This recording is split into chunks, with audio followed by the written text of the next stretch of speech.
Bueno, doctores, ¿cómo están? Pues hoy en nuestra reunión me corresponde el tema, obviamente, pues como de presentación. Y lo que vamos a hablar hoy es de fascitis necrosante perineal, que también la llamamos gangrena de Fournier. Mi nombre es Daniel Melo, yo soy estudiante pues de posgrado de medicina clínica y intensivo pediátrico y soy el que estoy rotando pues en estos momentos con ustedes este mes. Entonces, en nuestra charla vamos a empezar con este cronograma, una introducción pues como general a epidemiología, etiología, fisiopatología, algunas manifestaciones clínicas de la enfermedad. Vamos a hablar como de la abordaje de diagnóstico y como algunas contribuciones pues alrededor del diagnóstico, del manejo y algunas conclusiones. Entonces, desde su introducción, entonces hablamos obviamente pues como una definición general. Generalmente esta etiología es una enfermedad infecciosa que puede ser de origen polimicrobiano o monocrobiano. Generalmente es polimicrobiano, es una enfermedad progresiva y fatal que afecta generalmente pues como los tejidos subcutáneos de la piel y la piel, perdón, y de la región del perine y los genitales. Se presenta principalmente pues como en hombres en relación pues como con las mujeres y los niños. También se reportan pues como casos en este grupo, en estos grupos, pero principalmente es en los hombres que presentan pues este tipo de patología. Es una emergencia urológica, se considera pues muy importante porque a pesar de que tiene una baja incidencia, pues es una patología de alta mortalidad y que tiene obviamente pues como algunas complicaciones de alta morbilidad.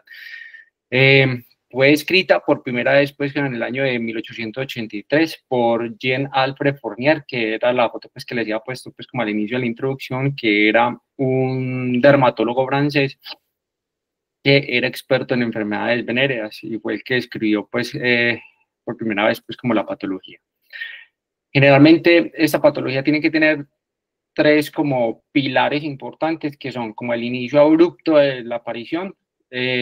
la progresión rápida, obviamente, pues que lleva a la enfermedad y que algunas veces pues no tiene como una causa pues como identificable pues como específica.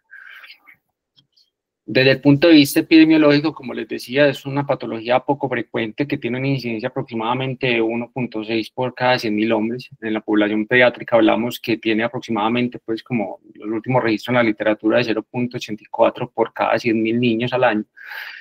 Y su proporción, pues que en la verdad en la literatura también es muy variable, algunos hablan pues como de 10 a 1, en otros estudios, en otros reportes hablan hasta de 48 a 1, pues hombre-mujer,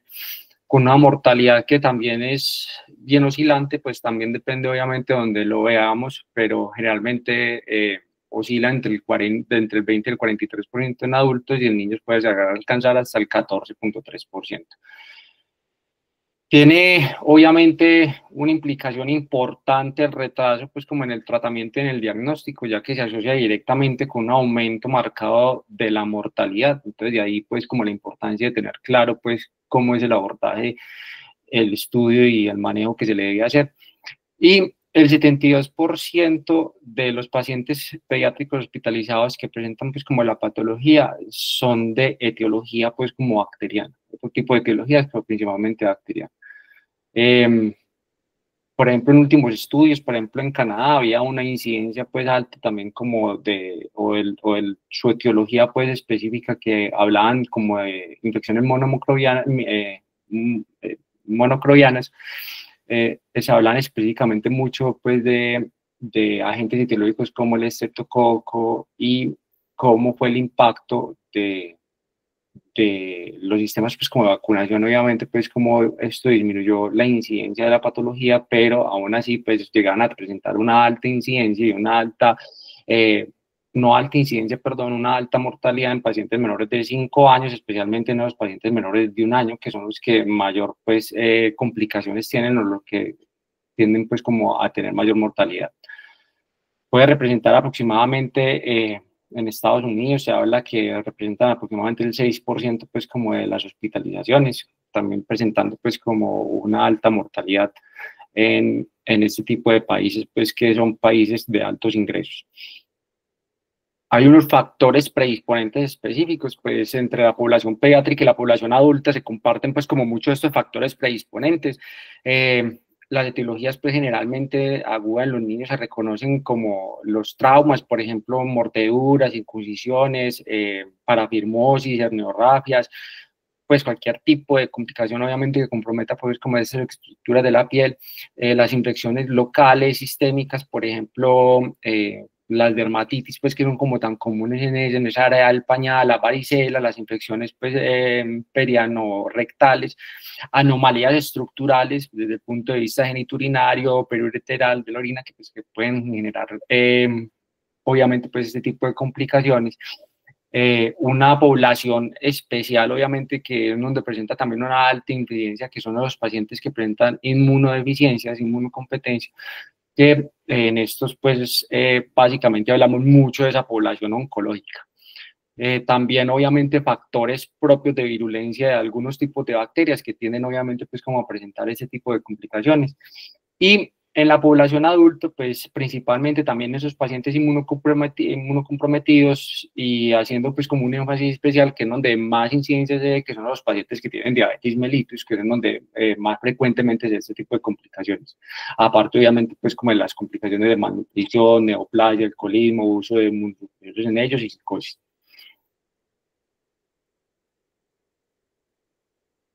Acá pues trae como esta primera diapositiva que habla específicamente pues como de los pacientes oncológicos, ya que esos pacientes pues tienen una susceptibilidad generalmente a las infecciones graves, que son generalmente progresivas y especialmente en este tipo de patologías rápidamente progresivas de los tejidos y afecta principalmente como esas fases y ese tejido subcutáneo. Esta condición pues generalmente a veces en ellos es difícil de diagnosticar, especialmente pues como en la fase aguda de la enfermedad, especialmente pues como por el compromiso inflamatorio y las ayudas diagnósticas, especialmente desde el punto de vista hematológico, pues que no presentan como muchos cambios en la parte inicial, pero posteriormente pues tiene un compromiso bastante severo, bastante destructivo y fatal pues en esta población. Eh, Tienen una diversidad obviamente pues de agentes etiológicos, la misma flora que tienen ellos no es la misma pues que tiene un paciente que está inmunocompetente, esos pacientes inmunosuprimidos tienen una flora en específico con unos agentes pues, etiológicos que son bastante agresivos y muchos obviamente pues asociados a los cuidados y atención obviamente que tienen de esa flora hospitalaria y también obviamente pues como el compromiso y la invasión tumoral que tienen esa predisposición obviamente pues como a empeorar la enfermedad, el retraso en el diagnóstico, también en el tratamiento, especialmente este punto porque obviamente pues como alrededor del temor que puedan presentar, por ejemplo, los pacientes que tienen patologías hematológicas, a veces es muy difícil saber en qué momento ese es como el momento específico de hacer un adecuado abordaje quirúrgico y esto puede obviamente pues como retrasar la toma de la decisión sobre la cirugía. Este estudio es un estudio pues que fue publicado en el 2020, fue un estudio que hablaba precisamente de esos pacientes de patologías oncológicas hematológicas y tenía 29 pues como pacientes en total, fue una cohorte que se siguió entre el 2010 y el 2019, donde claramente pues hay una implicación en la supervivencia, obviamente en la mortalidad de esos pacientes siendo mucho mayor en los pacientes que tenían pues obviamente patología hematológica, con algunos puntos específicos, pues que en esta población también se encontró, por ejemplo, que la proporción de hemocultivos, que generalmente pues en una población hematológica se puede alzar alrededor del 50-60%, en ellos el 100% de los pacientes tenían pues compromiso de los hemocultivos en una bacteremia asociada, la mayoría eran por bacilos gram negativos, y que el tratamiento quirúrgico se retrata pues en ellos, por ejemplo, los pacientes que no eran hematológicos, el 100% de los pacientes llevaron a un manejo quirúrgico, en cambio en esos el 62% pues llegaron, y el 50% pues obviamente de mortalidad versus el 23% pues que tenía esa población. Desde el punto de vista etiológico, como les decía, normalmente es polimicrobiana, según obviamente pues como del origen, también hablamos obviamente anorrectal, urogenital, y cutáneo con unas proporciones pues específicas que pueden ir del 45, 21 y 36% respectivamente, con unas causas idiopáticas que pueden estar hasta alrededor del 36%. Y con base a esa etiología se puede clasificar en tipo 1, tipo 2, tipo 3 y en algunas ocasiones pues ya se menciona tipo 4 que es la fúngica, entonces en la tipo única que son polimicrobianas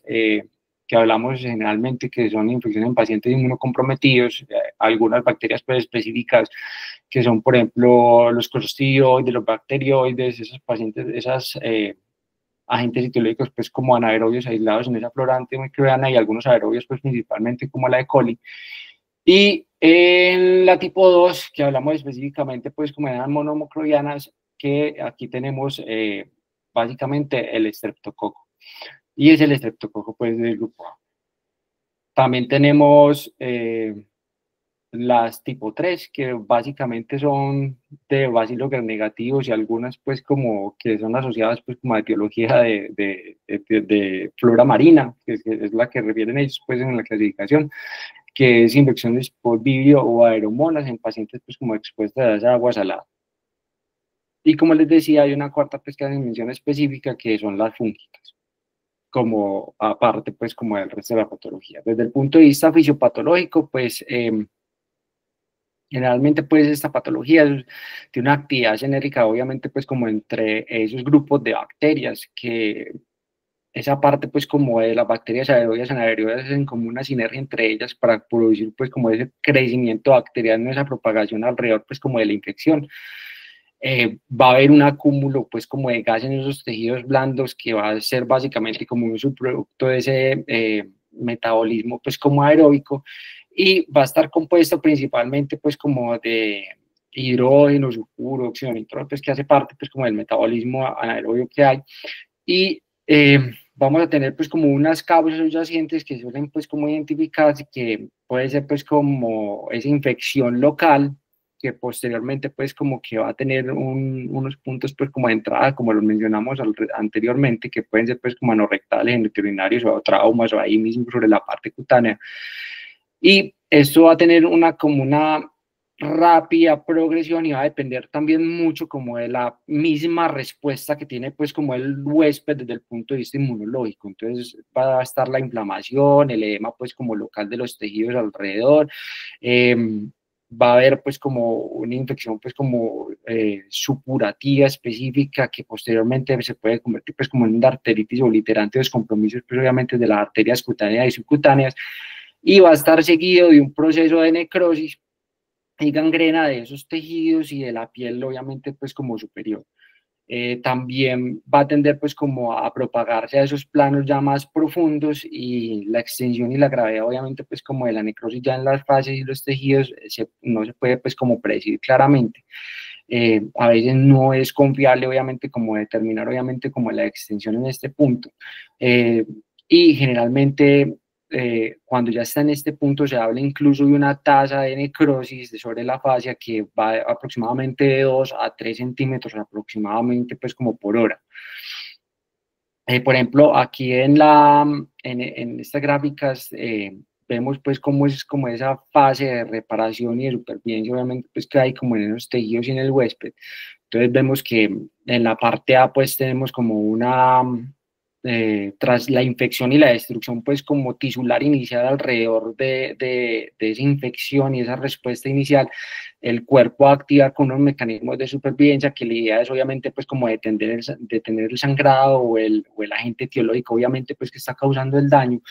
Contener esas bacterias va a formar pues una red específica alrededor de esa respuesta inicial con los neutrófilos, la fibrina, para evitar pues como un mayor daño, y luego inicia pues como una fase de reparación donde los macrófagos eliminan pues como el resto de sus células y va permitiendo como ese proceso de revascularización y regeneración tisular. Después vamos a tener como,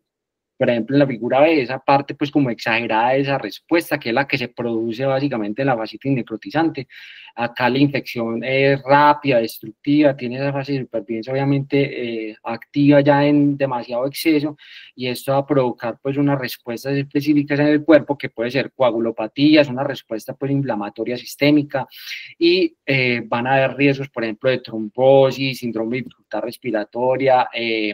una disfunción multiorgánica y finalmente pues como la muerte. Y finalmente pues como en la parte C, donde ya tenemos pues que es esta misma fase pero bajo una intervención y una recuperación, en las fases pues como de esa necrosis, intervención temprana y ese desbridamiento, vemos cómo impacta directamente sobre la fase obviamente de supervivencia, logrando limitar ese daño rápido pues y progresivo que presenta la infección, y cómo se va controlando obviamente pues como esa destrucción tisular irreversible. En esta otra gráfica hablamos pues como esa activación anormal del sistema inmunológico, y básicamente es que ya se habla obviamente ahora que podemos ahondar un poquito más en las características genéticas, obviamente pues como de ciertos grupos poblacionales, cómo hay cierto tipo de personas o de poblaciones que eh, por genética, pues obviamente tienen como el factor de riesgo de hacer ese tipo de patologías. Y aquí hablan muy específicamente de la activación, pues como anormal del sistema inmune que se da alrededor, pues por ejemplo, de cierto tipo de agentes etiológicos, por ejemplo, como de los superantígenos, que normalmente los antígenos son procesados y presentados como al complejo de histocompatibilidad tipo 2 a las células T, que va activando pues como una respuesta inmune, pero esos superantígenos va evitando obviamente pues como este procesamiento, y va activando de manera exagerada esas células T y provoca una liberación excesiva pues como de citoquinas, que llevan finalmente pues como a un compromiso y a una disfunción general, llevando a un shock séptico, y se liberan obviamente pues como una especie de tormenta de citoquinas, especialmente pues como enfocadas en el factor de necrosis tumoral alfa, que provoca una vasodilatación, un daño endotelial, que finalmente lleva a una disfunción multiorgánica y que causa pues como la muerte en el estado pues como de fascitis necrotizante. En este estudio vemos cómo es esa implicación genética que tienen como ciertos grupos poblacionales. Por ejemplo, aquí vemos como una respuesta. Este estudio se enfocó pues como en 6 familias en específico que estudiaron como esa predisposición como a presentar este tipo de patología, y en ellos vieron unas enfermedades pues como autoinflamatorias monogénicas específicas que iban alrededor de la mutación con un gen en específico. Ese gen pues era el gen que iba ligado al factor nuclear K de las células beta activadas, que es el NFKB1. Generalmente ahí se hablaba que había una respuesta pues como inmunitaria descontrolada de esas vías del inflamosoma y de la respuesta del interferón tipo 1, que es mediada obviamente pues por este gen, y hay un mecanismo de autoinflamación que predispone a los pacientes a que presenten una inflamación necrosante, que generalmente pues puede ser mortal. En ello se veía que había un aumento de las secreciones obviamente de interleuquina 1 beta y esa señalización del interferón 1B, con unas alteraciones y unas mutaciones específicas en cada uno, pues como de las porciones, y aquí están descritas pues, sobre la derecha, que era el PR157, el L215, pues, etcétera. Esas eran las mutaciones pues, que ellos encontraron específicas sobre ese tipo de pacientes. Y que se veía obviamente como esa actividad combinada entre los inflamosomas y la interferón, y producía pues como ese compromiso inflamatorio específico, y que podrían ser blancos moleculares específicos para el tratamiento pues como antiinflamatorio en la regulación de la respuesta de esos pacientes. Acá pues como las manifestaciones clínicas generales generalmente comienzan pues como en esa región escrotal y va progresando rápidamente pues como a toda esa parte del perineo y de los genitales. Eh, Se va internando obviamente pues como en los muslos, en esa parte pues como exterior de la pared abdominal. Los pacientes generalmente van presentando ese inicio fulminante pues como de la progresión de esos síntomas. Generalmente empiezan con esos síntomas locales que puede ser calor, dolor, edema, eritema, obviamente que va involucrando pues como esta zona, que generalmente empiezan así casi en el 90% pues como de los pacientes, y va involucrando pues como el resto del perineo, la región perineal. Se presenta un crépito pues específico debido obviamente pues como a la acumulación de ese gas en esos tejidos, que se va encontrando pues como alrededor, si se puede encontrar alrededor aproximadamente como del 19-64% pues como de los casos. Es muy oscilante pues como la presentación de este signo,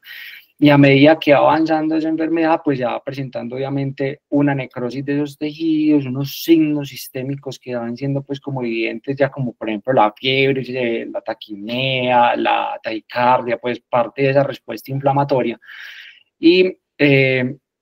ya en los casos más graves, pues obviamente ya se lleva a una sepsis, un choque séptico que puede conducir pues como a la insuficiencia multiorgánica. Y aquí los estudios pues de laboratorio que son importantes para determinar obviamente pues como la gravedad del caso, que nos pueden ir ayudando pues como a enfocar la patología o el mismo diagnóstico y por ejemplo en estos casos podríamos ver episodios de acidosis, leucocitosis, trombocitopenias, anemia, obviamente ese perfil proinflamatorio pues alterado, una PCR alterada, una velocidad de alimentación pues aumentada, bacterias que obviamente pues esta gravedad pues va a aumentar pues las tasas de mortalidad y que hay unos factores obviamente pues como pronósticos, especialmente pues por ejemplo con respecto a la fuente, por ejemplo la fuente colonorectal generalmente tiene un peor pronóstico pues alrededor de la enfermedad, pues, especialmente por esa flora específica. La misma extensión, el compromiso que presenta, pues entre mayor extensión, peor pronóstico va a tener y obviamente ya cuando empieza a afectar la pared abdominal, que esos pacientes pues tienen un aumento importante en esa mortalidad. Para la parte pues como del diagnóstico, hablamos pues que tenemos ese diagnóstico clínico, principalmente clínico, lo más importante pues y lo que ellos enfatizan es que este tipo de patología pues la mayoría del diagnóstico se hace desde el punto de vista clínico, pero vamos a tener también unos paraclínicos, unas escalas de riesgo y unas imágenes que nos ayudan a enfocar pues como el manejo en ellos. Unos paraclínicos generales como son, por ejemplo, el hemograma, electrolitos, función renal, función hepática, esos componentes pues como inflamatorios, coagulación y lactato que me hablan pues como de la severidad de ese estado inflamatorio. Aquí vemos, por ejemplo, lo de las escalas de riesgo y esto es una escala de riesgo que es un indicador de riesgo de laboratorio para fascitis necrotizante, es muy de pacientes adultos. Hay dos metaanálisis pues como específicos. Este indicador pues se escribió la primera vez, fue en el año, bueno, no recuerdo muy bien el año, fue como en el año 2008 aproximadamente, que hablaba pues que había unas herramientas desde el punto de vista pues como de laboratorio que me ayudaban obviamente como a establecer la posibilidad de que la enfermedad si estuviera pues como asociada obviamente pues como una fascitis necrotizante y que estaban directamente pues relacionados con el diagnóstico de la enfermedad y aquí llegaron y le dieron una puntuación pues a la hemoglobina, al sodio, a la creatinina, a la glucosa con un puntaje pues como específico que iba alrededor de, pues ellos lo clasifican que mayores de 6 tienen una, obviamente, probabilidad de tener una alta probabilidad de tener una fascitis necrotizante y por encima de 8 pues que ya era muy probable que tuvieran la enfermedad. Y habían dos metaanálisis que hacían, pues, que eran como los más recientes que logré, pues, como encontrar de esta escala, una en el 2017 que encontraba una relación positiva de la escala con la aparición de la enfermedad, pues, con el diagnóstico de la enfermedad, y en el 2019 otro pues metaanálisis que hablaba de la sensibilidad de la enfermedad, pues que no era muy baja la sensibilidad y que no debería usarse para excluir pues como el diagnóstico de la patología. Acá en ese estudio pues se habla específicamente pues como de la población pediátrica y qué impacto tenía esta escala pues en los pacientes pediátricos, los pacientes menores de 18 años para enfermedad o de tejidos blandos necrotizantes y se habla que esta puntuación pues se calculó en este grupo de pacientes y se discernió cada uno de los parámetros que se evaluaba y cuando evaluaron cada uno de los parámetros pues haciéndole una escala pues como específica de sensibilidad y especificidad a cada una de estas variables vieron que en realidad los que importaban en la población pediátrica que tenían factor pues como pronóstico para definir la enfermedad eran tanto la PCR como el sodio, que eran los que aportaban pues como una precisión mayor y una predicción importante para esa población pediátrica, más que los otros pues como factores. Entonces, hacen una escala resumida que es el PLRI-NEC, pero que se enfoca nada más como en estos dos parámetros y que claramente, pues como lo vemos aquí en la curva, pues sí tenía una mayor pues, sensibilidad y una UC mayor pues de 0.84 sobre 0.7, pues que le presentan generalmente la escala pues de los adultos. Esas son las escalas pues que me hablan no tanto para el diagnóstico, sino para la mortalidad. Entonces, el índice de gravedad de fascitis necrotizante, que fue escrita pues en 1995, son unos índices de gravedad que ayudan pues con esa puntuación que se va obteniendo pues como en una combinación de parámetros tanto fisiológicos como de laboratorio y que me ayuda obviamente pues como a definir entre mayor puntaje, es más sensible y más específico como predictor de mortalidad. Entonces, salió esta primera escala en el año 95, una escala pues que tenía como varias o diferentes como variables y puntuaciones. Luego sale una escala modificada que es la UFGCDU, que es la LUDAC pues, de este índice de gravedad en el 2010, que le agrega básicamente dos variables adicionales, que es la edad y la extensión de la enfermedad, y una versión simplificada que sale en el 2014, que en todas tres tienen una alta especificidad que alrededor casi entre el, no, entre el 70 y el 100%, con un poco pues menor sensibilidad que inclusive hasta el 65% en todas ellas, pero en todas, entre más puntaje, pues claramente iban asociadas a una puntuación de mortalidad por encima del 75%, especialmente con puntuaciones que iban alrededor entre el 9 y entre puntajes pues de 9 y 10 o mayores de eso. En ese otro estudio, pues que es un metaanálisis, un proyecto pues como específico que habla de estas escalas, ese sí es un estudio pues que salió el año pasado, que fue un estudio entre el 2000 hasta mayo de 2023, que habla de las tres escalas en 40 estudios, en aproximadamente pues 2.257 pacientes y que miraban específicamente querían hacer pues como esa revisión de esa capacidad predictiva de la severidad pues como de la enfermedad con estas escalas. Se realizó pues una búsqueda sistemática en las diferentes pues como base de datos que conocemos, PubMed, Science, Embase, Cochrane, y hacían esa comparación obviamente pues como estas medidas, evaluaban esas escalas de precisión mediante la sensibilidad, especificidad y curvas de ROC que eh, especificaron pues que generalmente los valores más altos, aquí vemos que en el forest plot pues, del estudio la mayoría estaban por encima de uno, casi todos los estudios pues tenían una asociación clara con la mortalidad, eh, en que mostraron una precisión predictiva pues grande, especialmente la escala, la escala de UFGS1 entre todas entre esas tres escalas era la que más predicción tenía para poder determinar obviamente pues como el pronóstico de la enfermedad. Acá lo vemos pues graficado en esa escala pues de las áreas pues bajo la curva, en esas curvas de ROC,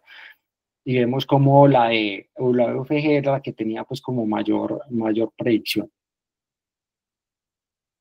¿Cuáles eran las pruebas de imágenes pues como adecuadas que generalmente utilizamos en este tipo de patología? Pues tenemos la tomografía, que generalmente es una de las que más utilizamos obviamente pues como para evaluar la extensión de la enfermedad. Pues las desventajas que tenemos con esto es que tiene que ser obviamente pues como en un paciente estable. Hay otro tipo pues como de imágenes como son la ecografía, la radiografía, que son obviamente pues como importantes para ver ciertos tipos de características, pero no nos ayuda a tener pues como una adecuada determinación obviamente pues como de la extensión y del compromiso específico que están presentando los tejidos. Pues la ecografía con algunas ventajas obviamente pues que se pueden hacer al mismo en el punto de atención sin irradiación, pero obviamente que son operadores dependientes. La radiografía que puede mostrar gas en los tejidos con una sensibilidad claramente pues como limitada, y el que es por excelente obviamente pues la resonancia, que allí ayuda a limitar todo el compromiso y la profundidad que está presentando en todos los tejidos, pero que no está obviamente pues en todos los centros de atención, y que por el mismo tiempo y todo lo que implica tener que hacer ese tipo de imagen, pues realmente la población pediátrica pues también es bastante limitada obviamente pues como para poderlo realizar, y que hay que tener en consideración que la imagen pues nunca debe retrasar el manejo quirúrgico, especialmente pues como en los pacientes que presentan inestabilidad. Aquí en este estudio, pues la idea era evaluar obviamente pues como el rendimiento, por ejemplo, de la ecografía con los hallazgos pues anormales versus una resonancia en niños con una sospecha pues como de miocitis. Este fue un estudio que fue publicado en octubre del 2024. Tenía 21 pacientes pediátricos evaluados. Se registró pues como la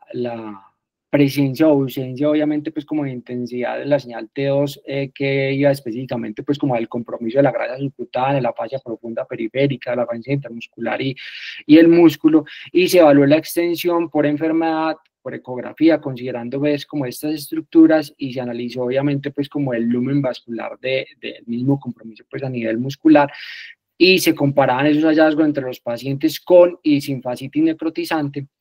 donde básicamente se veía obviamente que el rendimiento diagnóstico con la ecografía, por ejemplo, aquí como lo vemos en la tabla, por ejemplo, cuando habla en la grasa subcutánea era del 90%, pero podía llegar a la fascia intermuscular que iba hasta el 47%, y en la profundidad pues como periférica queda alrededor del 76%.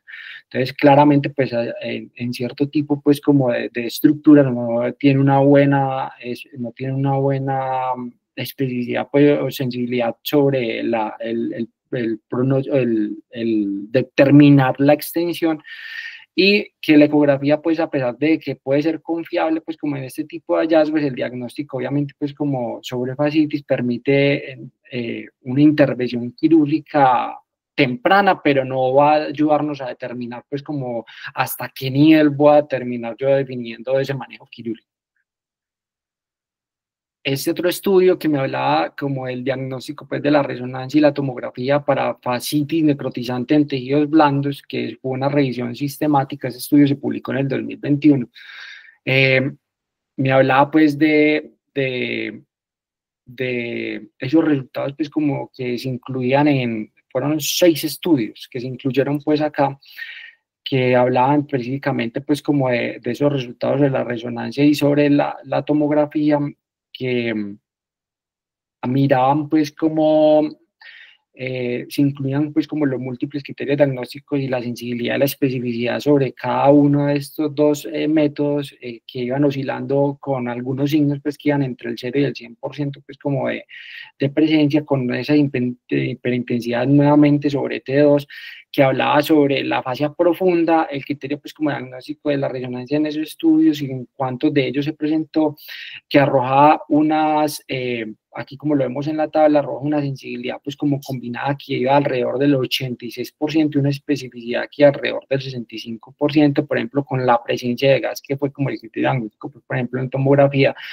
que en 3 de ellos arrojó pues una sensibilidad combinada alrededor del 48% por una especificidad que iba sobre el 93%. Ellos finalmente lo que concluyen sobre ese estudio es que la hiperintensidad pues como del T2 en la fase profunda de la resonancia tiene obviamente una alta sensibilidad de especificidad, pero la presencia de la tomografía, a pesar de que tiene una baja sensibilidad, tiene una alta especificidad en combinación, obviamente, pues como de los criterios para mejorar, obviamente, ese rendimiento diagnóstico sobre cada una de ellas. Entonces, ¿cuándo cirugía? Entonces, claramente, pues en pacientes que tengan signos de toxicidad sistémica, que tengan alteración del compromiso hemodinámico, alteración del estado mental, fiebre, taquicardia, que tengan una respuesta inflamatoria sistémica importante. Debe ser obviamente pues una estrategia de manejo que sea de manera temprana y radical, el uso pues obviamente pues como de antibióticos asociados obviamente pues como al manejo quirúrgico, y tener en cuenta obviamente pues como un manejo interdependiente, especialmente para hablar de la restauración y la función estética, obviamente por el compromiso tan extenso que puede presentar ese tipo de complicaciones, y tener en cuenta obviamente pues como los procedimientos de reconstrucción y esa necesidad pues como de reconstrucción. Generalmente acá lo que se recomienda, aunque pues en las guías generalmente no son recomendaciones, pues la más fuerte que tienes que sea obviamente lo antes posible. Aunque la evidencia pues obviamente no sea pues como muy extensa, la revisión quirúrgica repetida obviamente y la exploración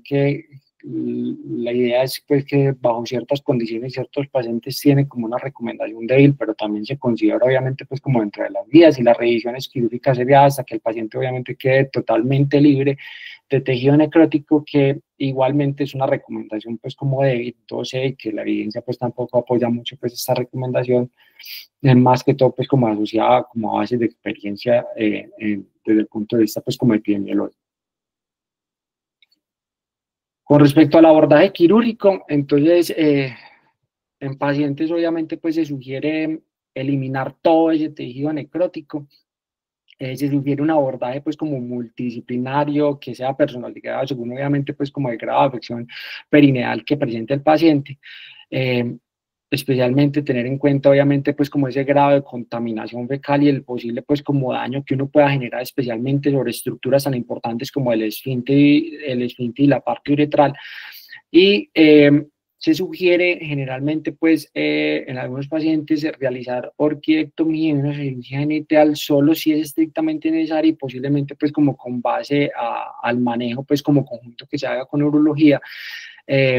También se sugiere obviamente pues como planificar el manejo y las posibles secuelas tanto tempranas como tardías que tenga el paciente, hacerlo desde el punto de vista pues como multidisciplinario. Y obviamente pues como todo siempre pues como enfocado pues como a tratar de minimizar esos daños sobre el paciente. Acá pues como referente anatómico, especialmente cuando uno está haciendo pues esos estudiamientos como esas estructuras específicas que son obviamente pues como la parte uretral y el esfínter. Entonces por ejemplo cuando hablamos del esfínter anal hay unos puntos pues como específicos que son claves obviamente pues como para determinar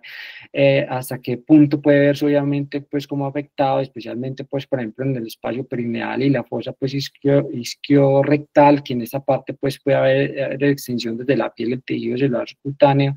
hasta este punto donde se encuentra pues específicamente el esfínter externo del ano. Y si la infección avanza, pues obviamente puede destruir ya como esas fibras musculares, pues como el esfínter, empezar a comprometer pues como un compromiso pues de ese espacio interesfinteriano, que es importante obviamente pues porque produce una infección a surgir, pues que, y aquí en este punto pueden surgir fístulas, abscesos perineales, puede haber obviamente pues también como una afección específica que puede progresar hasta el espacio interesfinteriánico y ir comprometiendo el esfínter interno, y ya en un espacio pues como más profundo y comprometiendo pues como la parte del periné, las fascias y la extensión pues que se puede entender hasta el recto y el suelo pues como pélvico. Y en la parte uretral, pues esos puntos claves son obviamente pues como en la parte vulvar, ese uretrovulvar, el segmento obviamente que se vuelve como el más vulnerable de este tipo de infecciones, ya que se encuentra pues como el cuento y está rodeada de la fascia de Bock. En este punto, pues la infección del escroto y el periné puede progresar hacia las diferentes fases, especialmente hacia la fascia de Coles, y puede pues continuar hasta esta fascia de Bock, y facilita obviamente pues como el compromiso ya uretral, y puede producir ya necrosis de esas paredes uretrales que resulta finalmente pues como una fistulización, una perforación. En pues quise traer pues como este estudio porque generalmente en la mayoría de los estudios pues hablan esto es un reporte de casos, básicamente lo trae pues como ejemplo porque ellos hablaban pues como de su experiencia específica en esos pacientes neonatales que presentaban este tipo de patologías, pero también hay que hablar pues también la extensión, por ejemplo, que tenía este paciente, que los llevaban directamente pues como a ese desbridamiento radical y a ese manejo pues así tan invasivo, sino que los llevaban pues cuando lo veían en este punto a fasciotomía, incisiones pues como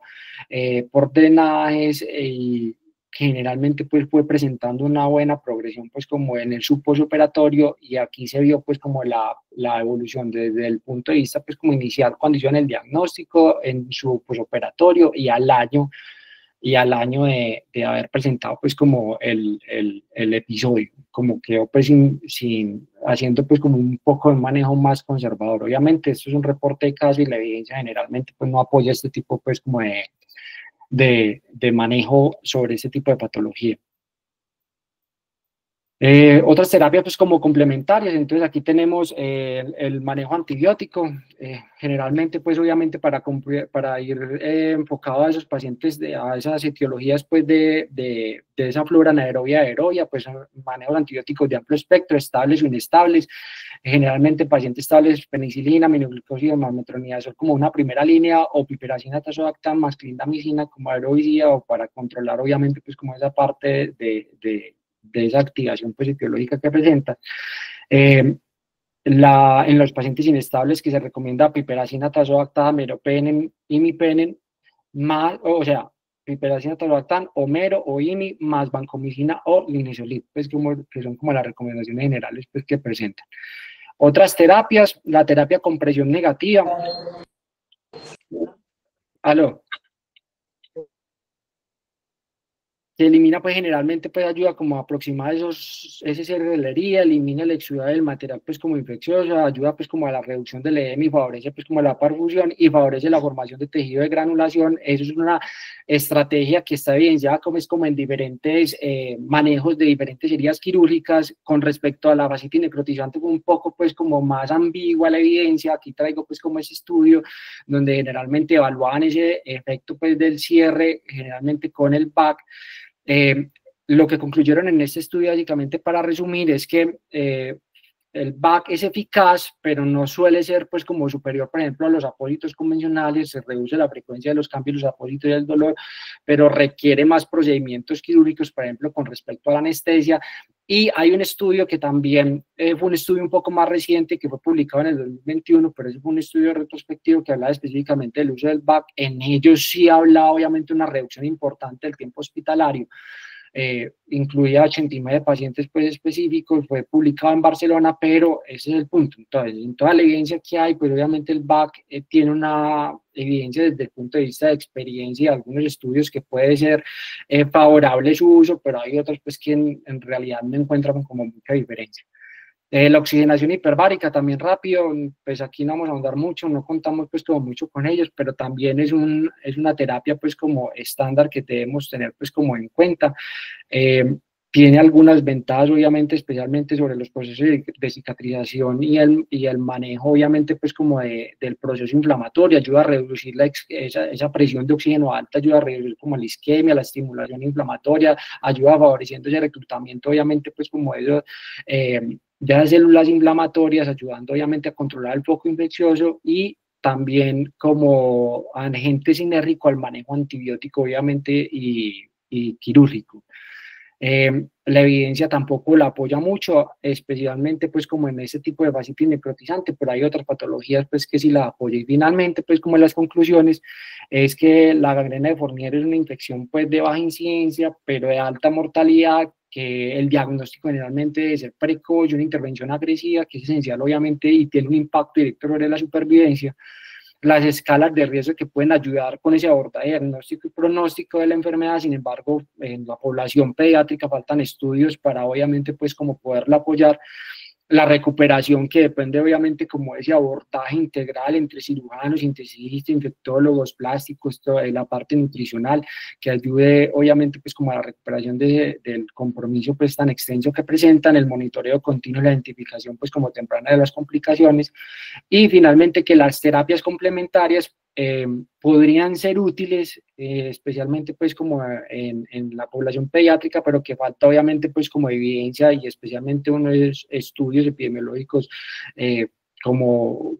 tipos de ensayos clínicos que ayuden a evidenciar claramente la utilidad en esta población. Eso era lo que les traía para el día de hoy.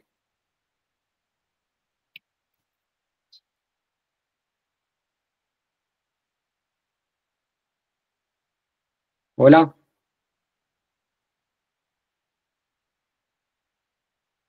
¿Aló? Hola Daniel, Hola, profe, ¿qué más?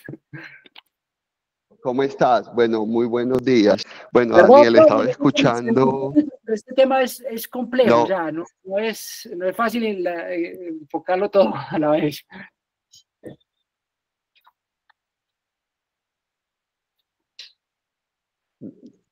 Daniel, no sé si me estás escuchando. Ahí, profe, ahí, Sí, ya lo doctor, escucho. adelante.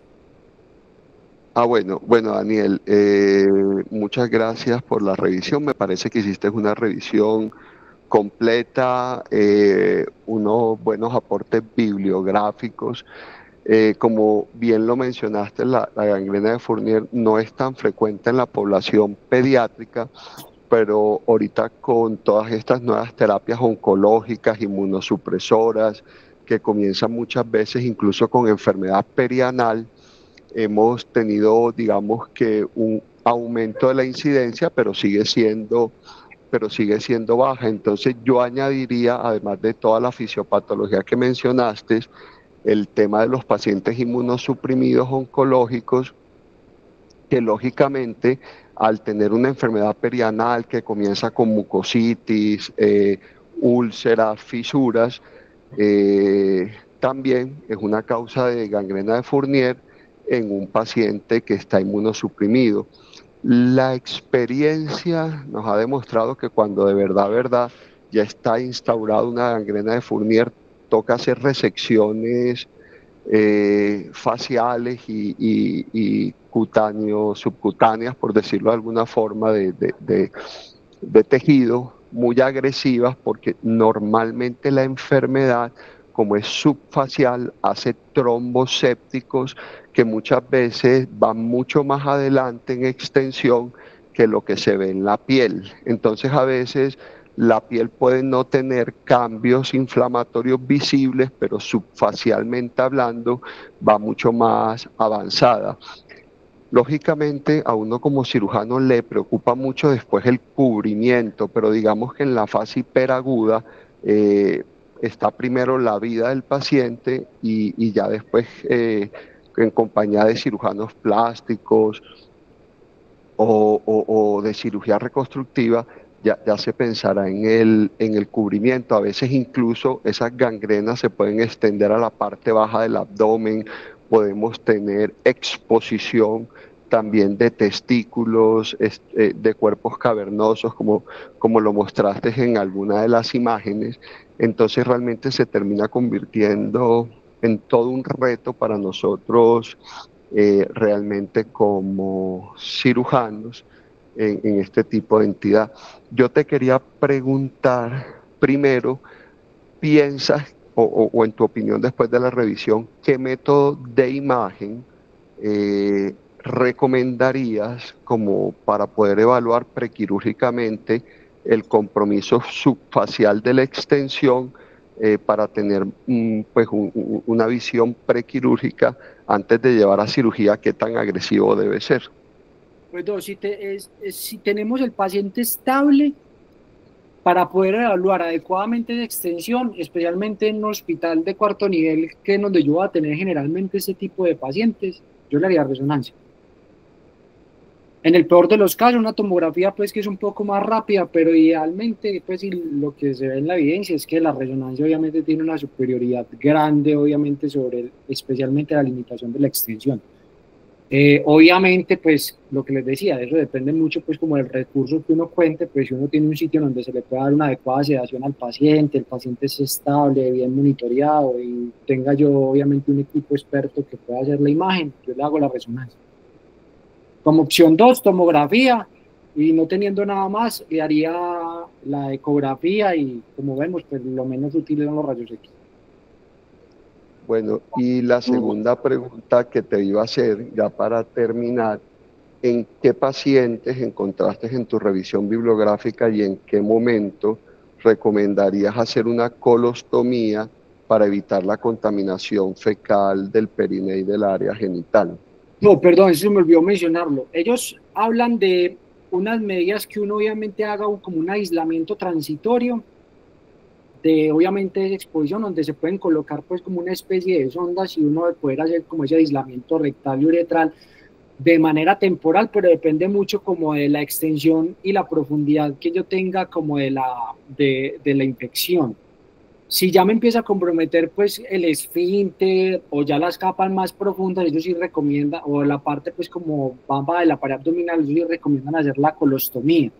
Pero idealmente ellos recomiendan son como esas medidas transitorias con esas ondas de aislamiento que son generalmente temporales y transitorias.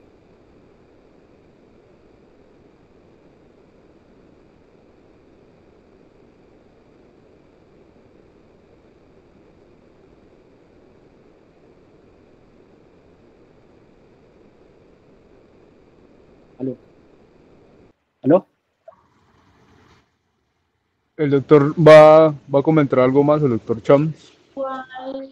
No, muchas gracias. Ok, buenos días a todos, buenos días Daniel. Hola, profe, ¿qué más? Bien, bien. Es un tema interesante, este tipo de infecciones las vemos mucho más en cirugía general, en los adultos, pero en los niños tenemos, precisamente estamos escribiendo ahorita un caso sobre eso, sobre fascitis necrotizante en pacientes neonatales. Bueno, yo sí tengo varios comentarios y voy a hacerles varias preguntas a los residentes, incluido pues a ti. Y primero que todo, yo creo que la fascitis necrotizante hace un cambio, un viraje clínico, el hallazgo clínico es lo más importante. Yo creo que la imagen pasa a ser una segunda opción e inclusive las guías lo dicen. Sí. Estas guías, yo te diría que hay que referirse a las guías de adultos porque en niños no hay, en lo que estuvimos revisando no hay mucho. Y la razón es que esto puede cambiar de minutos a horas. Entonces, si tú ves que algo no está bien, una infección que progresa rápidamente, en 2 horas, 3 horas, sospeche que es una fascitis, sospéchela. ¿Qué Sí. dice la guía sobre las imágenes? No tome una imagen que le va a retrasar el manejo del paciente. Una resonancia no, para mí no es una opción en la gran mayoría de los hospitales. En la gran mayoría de los hospitales no. No te define si la extensión del desbridamiento tampoco.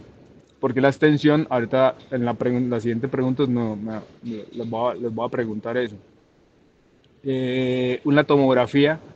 tiene mejor sensibilidad, mayor especificidad que una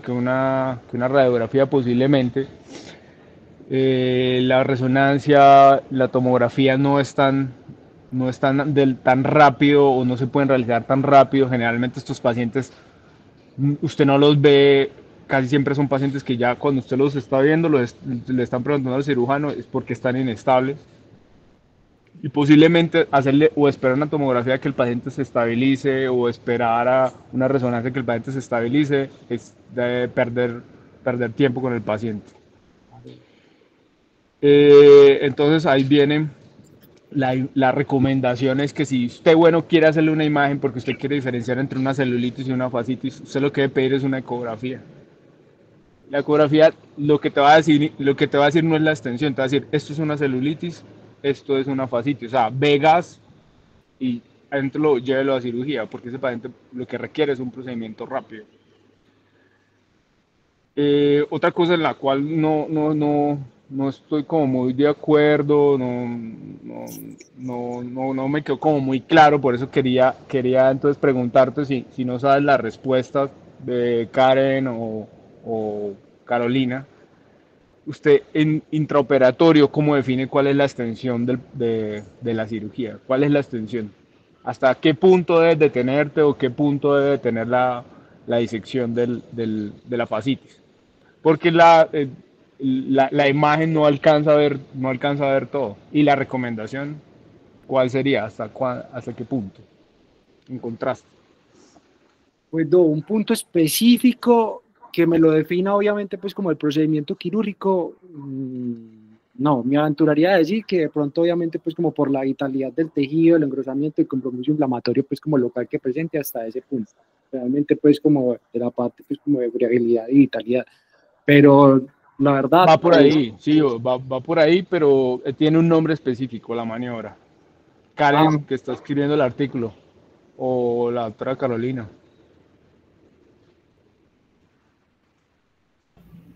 Hola, profe, buenos días. La doctora Karen no está en el servicio esta semanita. Digamos que cuando uno se enfrenta a esos pacientes y empieza pues como las disecciones del tejido es supremamente friable y digamos que la extensión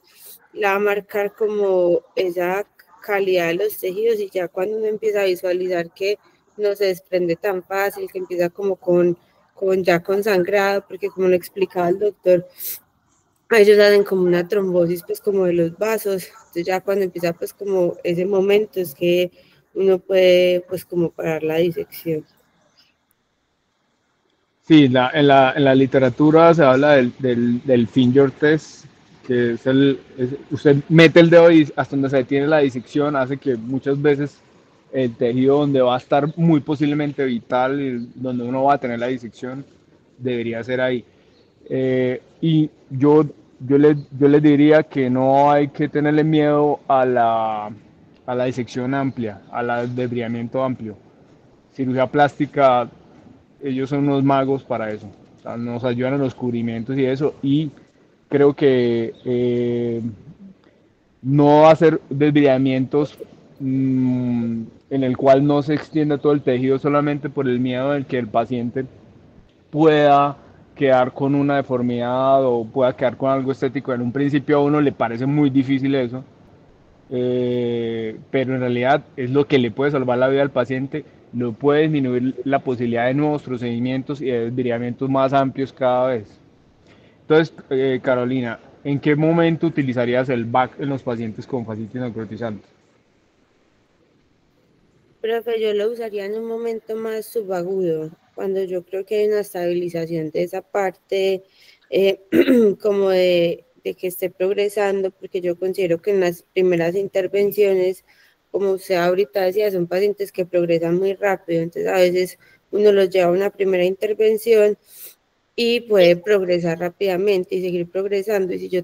lo tengo cubierto con BAC, es posible que yo no pueda hacer como esa valoración de esa progresión en esa fase inicial. Entonces yo lo usaría como ya en una fase como de estabilización. Sí, de acuerdo. El back no se usa de entrada, porque el back no te va a desviar. El papel del back es para usted causar tejido de granulación. Entonces usted lo que tiene que ver es controlar la infección primero. Si usted le pone el back y dice lo va a cambiar el back en 5 días, deja cubierto, no vas a ver, en realidad no estás viendo la extensión y no es una buena estrategia de entrada en los pacientes que tengan este tipo de infecciones. Y por último, Carolina, quería preguntarte qué papel tendría eh, los dispositivos para derivación fecal o la colostomía. ¿Qué crees de eso en niños? Profe, eso es controversia, yo creo que en todos los niveles, digamos que a nosotros como cirujanos es como lo que más presionan, porque yo creo que es como esa impresión de ver todo ese efecto contaminado por posible materia fecal, pero digamos que lo que se ha visto es que las derivaciones no impactan como tal en los desenlaces y en la mortalidad, lo único que hacen más fácil es como las curaciones de esos pacientes. Entonces, pues lo que decía el doctor ahora, digamos que se reserva pacientes que tengan compromiso del esfínter, pacientes que tengan incluso compromiso del recto, ahí es cuando yo consideraría pues como una derivación, pues o una colostomía. O sea, si tuvieras un Fournier normalito, pues el común, digamos, un paciente ni que era inmunosuprimido, bueno, tuvieras un Fournier, bueno, es inmunosuprimido y tiene toda la infección en la región perineal, ¿usted le haría colostomía o no le haría colostomía o le colocaría un dispositivo? No le colocaría un dispositivo. No, yo ninguno de No a los dos. todos. No a todos. Bueno, yo en lo personal, pues en la experiencia que tengo de los dispositivos, en realidad esos dispositivos están creados para adultos. El más pequeño, que inclusive lo intentamos usar en un niño de 8 años, 9 años, no fue con mucha dificultad porque son tubos muy grandes, ¿no? Hay que tener al paciente laxado, pues, tiene que estar con un ablandamiento de la materia fecal para poder dirigir todo ese fluente. Y yo les diría que es muy difícil utilizar este tipo de dispositivos. Casi siempre las fascitis no entran al músculo, generalmente no entran al músculo. Casi siempre son o van muy superficiales y es muy raro, o por lo menos no lo he visto, inclusive en algunas severas no lo he visto, compromiso del esfínter. Yo creo que en un niño, si el paciente está con contaminación, queremos controlar esto, no queremos exponer ese tejido. Yo en lo personal uso la colostomía. Yo sé que va a ser más, puede ser más mórbido, puede ser, el paciente puede ser mucho más difícil después para poderlo cerrar, bueno, pero, pero sí uno ve en los pacientes, inclusive en los oncológicos, que una vez se le tiene mucho temor a hacer una colostomía y creo que esa medida ayuda a controlar mucho toda la parte de la materia fecal y todo el sitio donde estamos trabajando, porque eso se va a contaminar, eso va a estar sucio todo el tiempo y además la extensión de la enfermedad. Yo la verdad, yo lo uso y lo uso más frecuente. No sé si los otros compañeros usen la colostomía, no la usen, pero yo en lo personal sí la uso. Y en el caso específico, por ejemplo, de los neonatos, el del neonato, que precisamente es el artículo que estoy escribiendo ahorita, tuvimos un caso muy parecido como el que estaba presentando la foto, empezó algo así chiquito, se extendió todo, se fue hasta la espalda, se le hizo la colostomía, tenía el anito que estaba flotando, o sea, el recto estaba destruido, sí estaba como comprometido un poquito el recto en la parte posterior, pero en realidad con la colostomía, el desbridamiento, luego el cubrimiento, ese paciente pues salió adelante. Listo.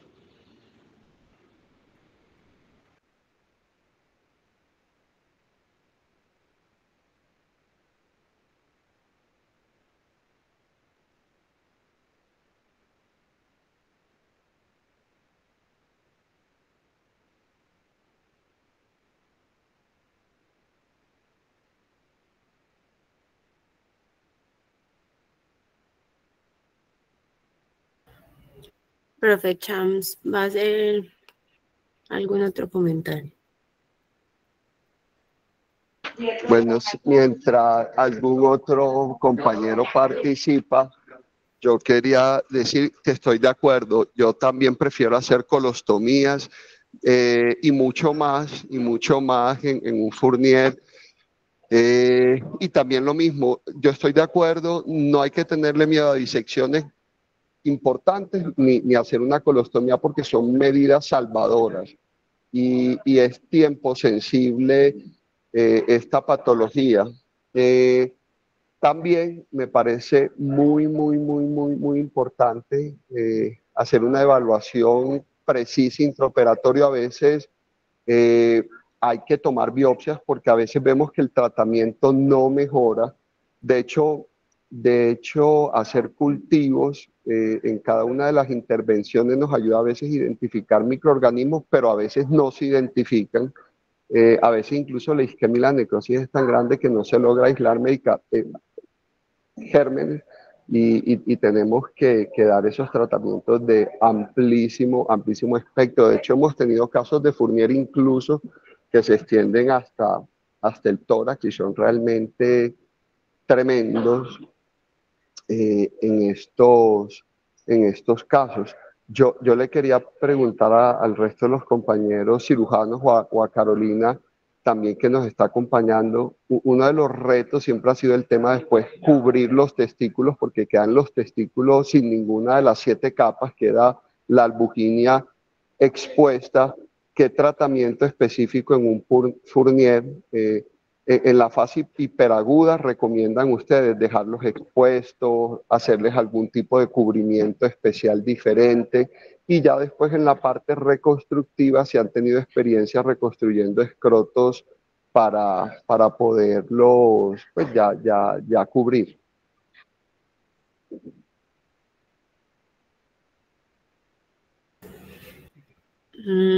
Profe, pues digamos que la idea sí es pues cubrir, hacerle como un bolsillo a los testículos y hacerle pues como esa protección temporal pues mientras pasa todo el proceso agudo para pensar pues en la reconstrucción. Y ya pues la parte de reconstrucción sí no, pues no tengo ninguna experiencia.